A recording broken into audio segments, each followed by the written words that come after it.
Bismillah. Innal hamdalillah nahmaduhu wa nasta'inuhu wa nastaghfiruh wa na'udzu billahi min shururi anfusina wa min sayyiati a'malina. May yahdihillahu fala mudhillalah wa may yudlil fala hadiyalah.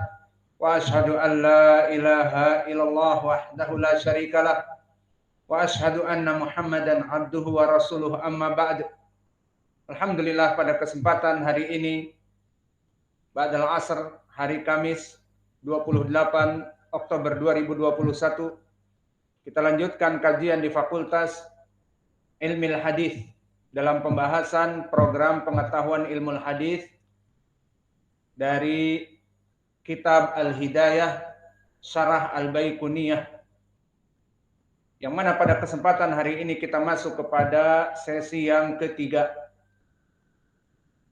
Maka sebelum kita masuk kepada sesi yang ketiga, bagi ikhwah yang sudah menghafal matan Al-Baiquniyah, dipersilahkan kepada ikhwah untuk mentasmi al-matan. Barakallahu fikum.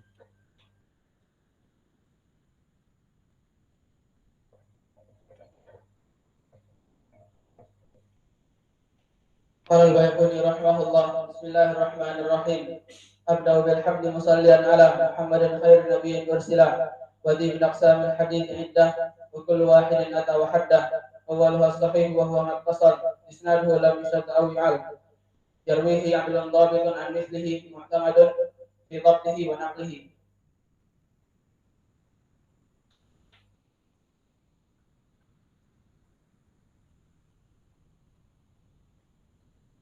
Qala al-Baiquni rahimahullah. Bismillahirrahmanirrahim. Abda'u bilhamdi musalliyan ala Muhammadin khairin nabiyyin ursila wa di min aqsamil hadits iddah wa kullu wahidin ata wa haddah awwaluha as-sahihu wa muttasil isnaduhu wa lam yashad aw yu'al yarwihi 'adlun dhabitun min mithlihi mu'tamadun fi dhabtihi wa naqlihi.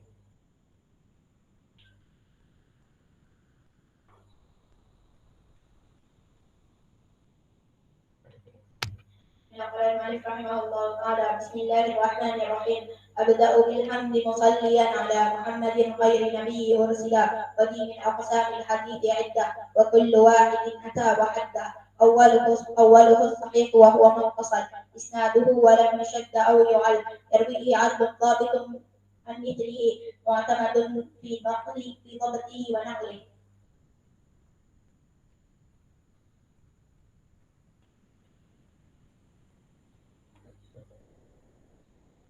Bismillahirrahmanirrahim. Abda'u bilhamdi musalliyan ala Muhammadin khairin nabiyyin ursila wa di min aqsamil hadits iddah wa kullu wahidin ata wa haddah awwaluha as-sahih wa huwa muttasil isnaduhu lam yushad aw yu'al Wa lam yusadda aw yu'al. Kelas.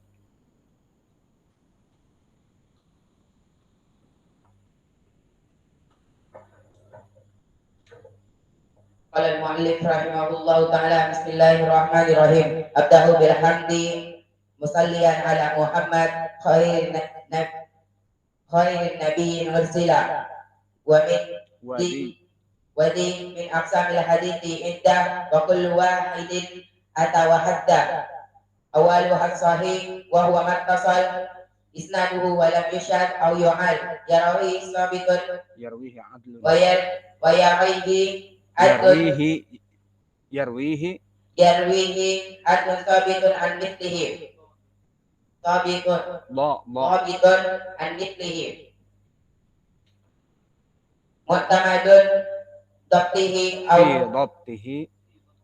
fi dhabtihi aw naqlihi. wa naqlihi.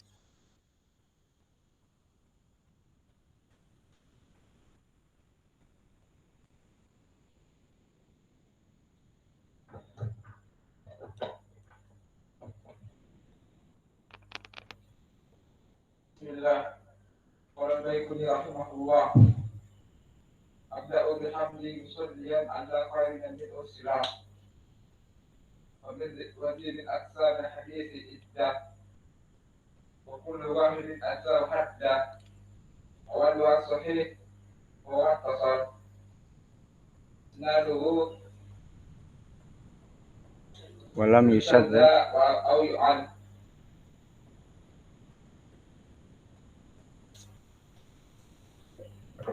قال المؤلف رحمه الله أبدأ بحمد مصليا على محمد خير نبي أرسل وذي من أنساب الحديث عدة وكل واحد أتى وحده وأولها صحيح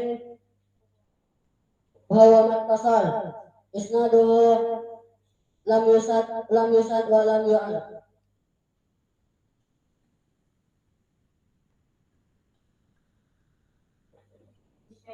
أبدأ بالحمد مصليا على بالحمد مصليا على محمد خير النبي أرسل وذي أقسام الحديث وذي من أقسام الحديث عدة وكل واحد أتى وحده أوله الصحيح وهو ما اتصل إسناده صحيح إسناده لم يشك أو يعرف.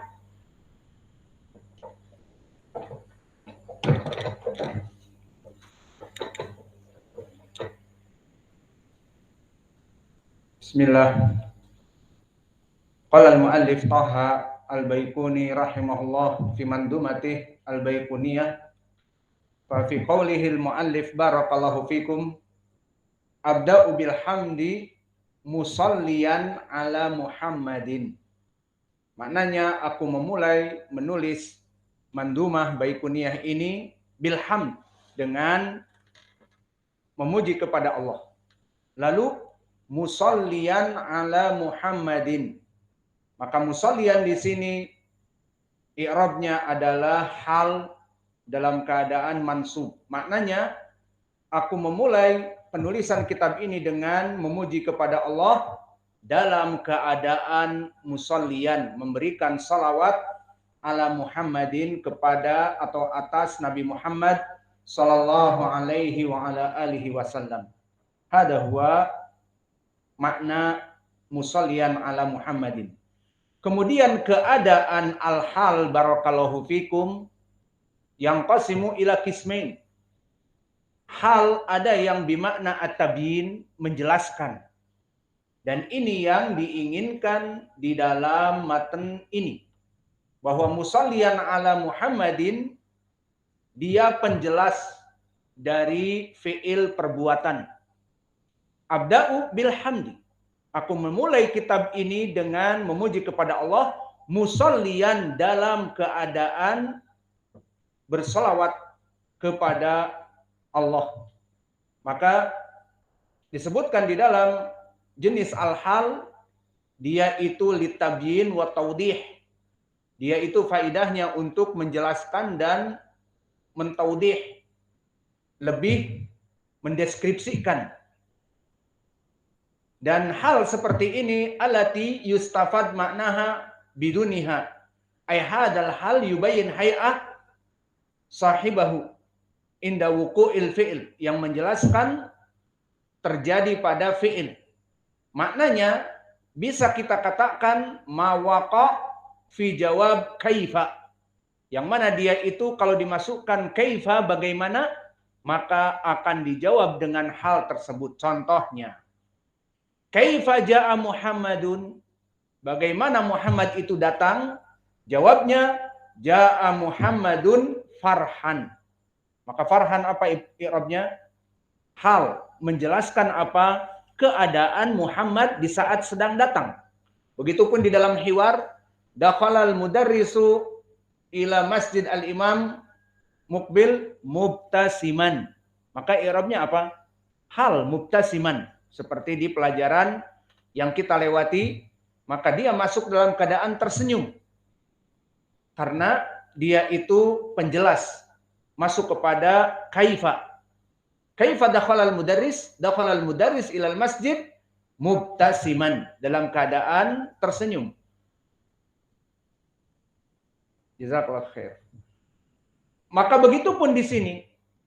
Di sini kita memberikan pertanyaan kaifa agar dijawab dalam keadaan bersalawat. Bagaimana?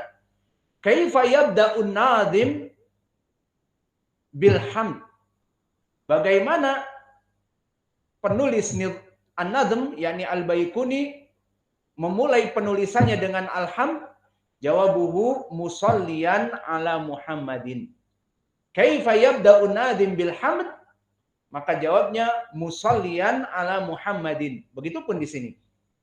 Kita ingin menjadikan pendalilan bahwa musalliyan adalah hal penjelas, kita masukkan kaifa. Bagaimana Al-Baiquni di saat menulis kitab dalam keadaan berhamdalah, dimulai dengan hamdalah dalam keadaan apa? Dalam keadaan musalliyan ala Muhammadin. Kaifa dalam keadaan bersalawat. Maka ini dari faidah al-hal yang ada di sini, maknanya litawdih wa litabyin. Dan perkara yang kedua, al-hal terbagi menjadi dua perkara.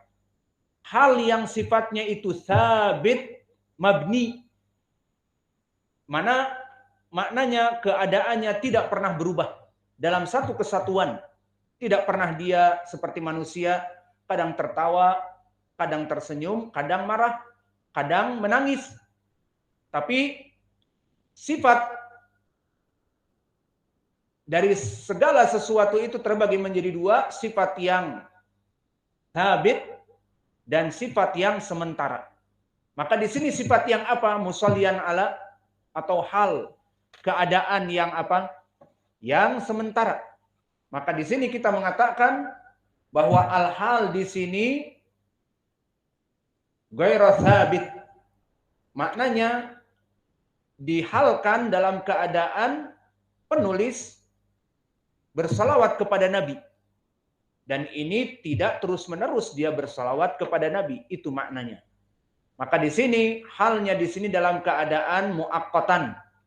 Atau kita berikan sifat halnya di sini sementara. Pas kebetulan dia menulis kitab, maka musalliyan ala Muhammadin. Halnya dalam keadaan bersalawat kepada Nabi. Apakah terus-menerus bersalawat? Tidak. Dan di sana ada hal yang sabit, yang terus-menerus, tidak berubah. Seperti contohnya Allah berfirman di dalam surat Al-An'am, wa huwa alladzi anzala ilaikumul kitaba mufassala. Maka dialah Allah yang menurunkan kepada kalian Al-Qur'an mufassalan. Di sini kalimat mufassalan i'rabnya mansub karena hal, bahwa Allah menurunkan kepada kamu wahai Muhammad mufassalan ay mubayyinan, menjelaskan segala sesuatu dari hukum-hukum Islam. Maka apakah hal keadaan Al-Qur'an mufassalan itu sementara saja? Setelah meninggal Nabi Muhammad maka akan tidak mufassalan? Jawabnya la. Fa kalimat mufassalan bimakna mabniyan, bimakna mubayyinan, penjelas segala sesuatu. Maka di sini hayahnya sabitah lahu ghairu muntaqilah. Dia itu sifat yang terus-menerus tanpa perubahan. Sehingga anytime, anywhere, Al-Quran itu selalu mengikuti zaman. Maka mereka orang-orang zindik yang mengatakan Al-Quran sudah tidak relevan dengan zaman kita yang modern ini, itu adalah ucapan yang salah dan bahkan bisa menjadi kepada kekufuran. Karena Allah berfirman, wa huwallazi anzala ilaikumul kitaba mufassalan, sesungguhnya Al-Quran itu diturunkan oleh Allah kepada kamu wahai Muhammad dalam keadaan penjelas, tibyanan likulli syai', menjelaskan segala sesuatu yang haram dan yang halal. Di zaman Nabi, di zaman now and forever, semuanya akan relevan. Dimanapun, kapanpun akan relevan dengan zaman dan situasi keadaan. Maka ini makna dari musalliyan. Dan hukum salawat telah kita lewati. Apa hukum salawat? Terbagi menjadi dua. Awalan, idza kana mabdu'an, ataupun jika dia itu mubtadi'an, diawali tanpa sesuatu, hukumnya apa? Mustahab, sunnah. Sesuai dengan hadis yang diriwayatkan oleh Imam Muslim dari Abi Hurairah dan Abdullah bin Amr bin Al-As, man shalla alayya wahidah sallallahu alaihi asran. Barang siapa yang bersalawat kepadaku satu kali, Allah akan menggantinya 10 kali.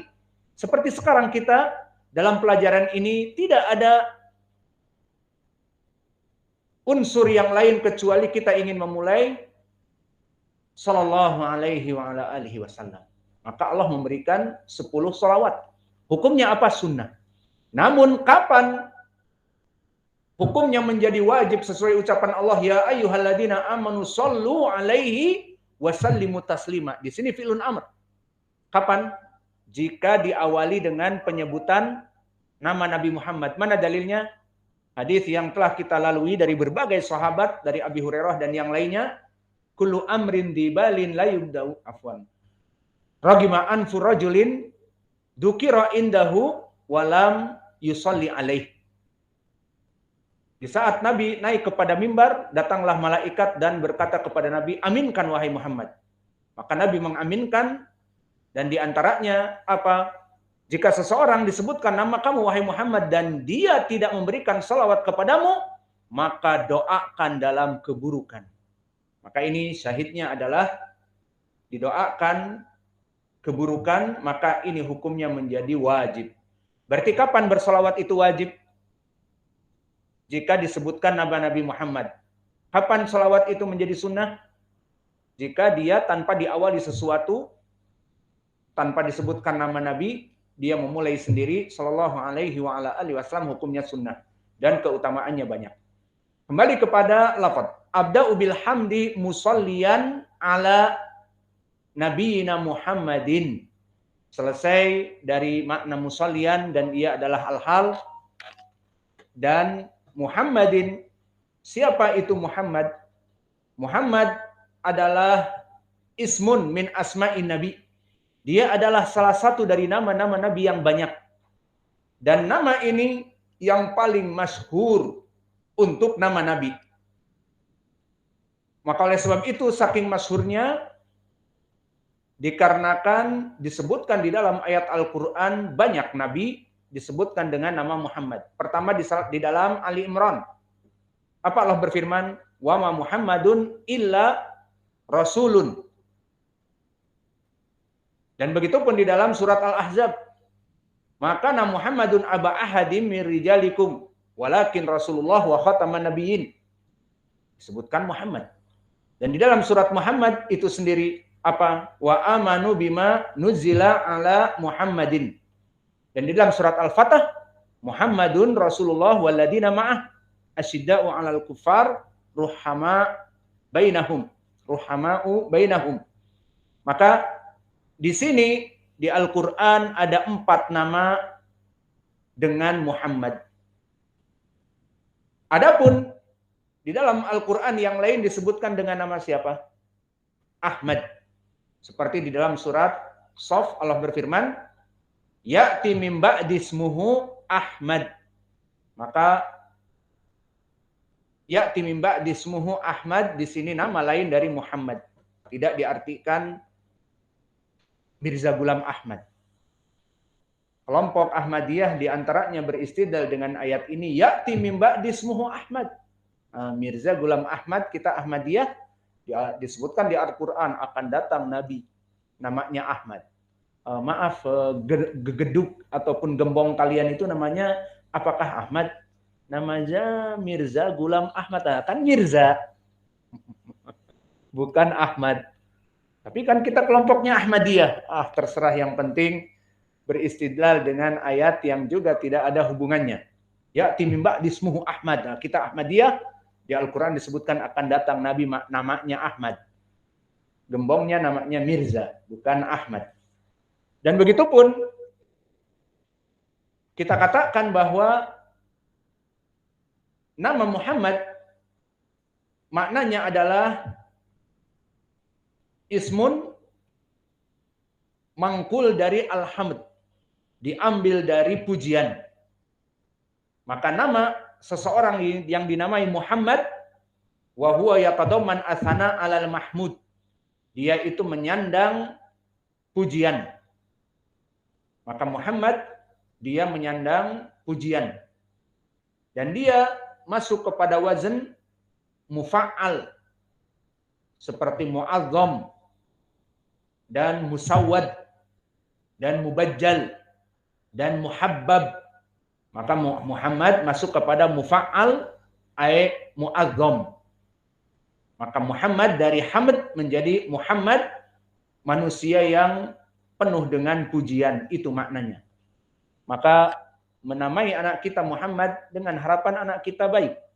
Adapun namanya Muhammad ternyata dia preman pasar, tatoknya mulai dari leher sampai kepada kaki seperti yakuza, maka namanya saja Muhammad tetapi tidak dipenuhi dengan pujian. Dan dari mabni mufa'al juga bermakna ismun fa'il, bahwa dia adalah orang yang terpuji. Maka ini makna dari Muhammad, orang yang mempunyai banyak pujian. Dan setelah itu kita mengetahui nama Nabi Muhammad di Al-Quran disebutkan Muhammad dan Ahmad. Maka apakah ada nama lain? Naam. Telah datang di dalam hadis yang diriwayatkan oleh Al-Bukhari dan Muslim dari sahabat Jubair ibnu Mut'im, nama Nabi Muhammad selain Ahmad juga adalah, berkata Rasulullah sallallahu alaihi wasallam, ana Muhammadun wa ana Ahmadu wa anal mahi alladhi yumha bi al-kufru wa anal hasyiru alladhi yuhsyarun nas ala akibi wa anal akibu. Apa makna al-akibu? Alladhi laisa ba'dahun nabi. Maka ini pun menjadi pendalilan di hadis ini membantah kepada Ahmadiyah. Karena Nabi mengatakan wa anal akibu. Wal akibu maknanya alladzi laisa ba'dahu nabi. Maka aku adalah al-akib yang tidak ada nabi setelahku. Kelompok Mirza Ghulam Ahmad mentafsirkan Nabi Muhammad nabi. Namun khairun nabi, sebaik-baiknya nabi, dengan pendalilan subuhat dari ayat wa khataman nabiyyin, maknanya Nabi Muhammad itu adalah khatamnya para nabi, perhiasannya para nabi, bukan penutup. Maka ayat ini ditafsirkan oleh hadis-hadis yang banyak, di antaranya hadis ini muttafaqun alaih dari Jubair ibnu Mut'im, wa anal aqib, ini bantahan kepada mereka bahwa makna khataman nabiyyin tidak lain adalah penutup para nabi, karena dijelaskan di hadis juga yang sahih, wa anal aqibu, maka aku adalah al-aqib, aku adalah orang yang terakhir dari para nabi. Mungkin ini yang bisa kita berikan. Wa naktafi ila huna wa jazakumullahu khaira wa barakallahu fi ilmikum. Subhanallah.